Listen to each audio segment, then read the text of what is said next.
थी। वाकई में इसने सबका मन मोह लिया।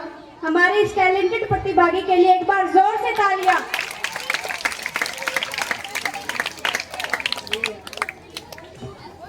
जिस मिट्टी ने हमें जन्म दिया उस मिट्टी को नमन हमारा, वीरों के बलिदान से रोशन है भारत देश हमारा। आज शुरू की आप सभी के सामने स्वतंत्रता दिवस के इस पावन अवसर पर अपने भाषण के विचारों के साथ अपने विचार प्रस्तुत करने जा रही हूँ।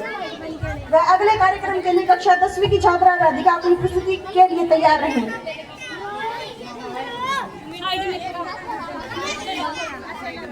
आदर व सम्मान के योग्य मुख्य अतिथि श्री सूबेदार बंदे सिंह जी, विशेष अतिथि श्रीमती राजबाला जिला पार्षद, श्रीमती गीता देवी सरपंच, गांव से आए हुए सम्मानित जन माताएं बहनें, सबसे पहले तो मैं आप सभी का विद्यालय प्रांगण में पधारने पर स्वतंत्रता बेला की पावन सुबह पर हार्दिक धन्यवाद करती हूँ।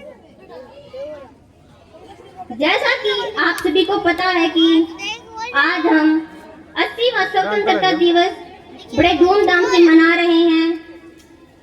स्वतंत्रता हमें विरासत में नहीं मिली, इसको प्राप्त करने के लिए हमने बहुत बड़ी क्षति झेली है।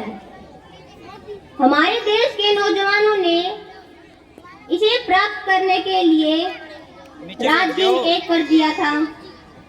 अंग्रेजी सरकार ने खून की होली खेली, लेकिन हमारे नौजवानों के मन में एक ही भाव भरा था, हमने स्वतंत्रता प्राप्त करनी है, यही भाव था। जो भरा नहीं भावों से बहती जिसमें रसदार नहीं, जो भरा नहीं भावों से बहती जिसमें रसदार नहीं, वह हृदय नहीं पत्थर है जिसमें स्वदेश प्यार नहीं। देश के नौजवानों का एक ही जज्बा था कि भाइयों रखनी ब्रिटिश सरकार, भाइयों नहीं रखनी ब्रिटिश सरकार। स्वतंत्रता को प्राप्त करने के लिए देश में दो विचारधारा बनी थी, एक थी उदारवाद विचारधारा और दूसरी थी उग्रवादी विचारधारा। उदारवादी विचारधारा के लोग सोचते थे कि सरकार में रहकर इनकी नीतियों को जानकर इन नीतियों को जनता तक पहुंचाकर अंग्रेज सरकार के विरुद्ध जागृत करना था। इसी विचारधारा के लोग सीधे सरकार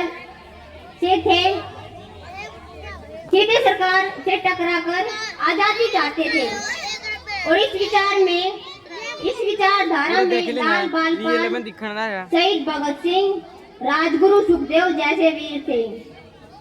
इन वीरों की शहादत रंग लाई और अंग्रेज सरकार को पता चल गया कि अब भारत के कैरी जाग गए हैं, अब यहाँ पर टिकना आसान नहीं है। आखिर वह शुभ दिन 15 अगस्त 1947 का दिन आया और हमें आजादी की चैन की सांस ली। हमारे देश के प्रथम प्रधानमंत्री श्री पंडित जवाहरलाल नेहरू ने यूनियन जैक की जगह भारत माँ का तिरंगा झंडा दिल्ली के लाल किले पर फहराया। अब मैं ज्यादा समय न लेती हुई अपनी वाणी को विराम देती हूँ। जय हिंद।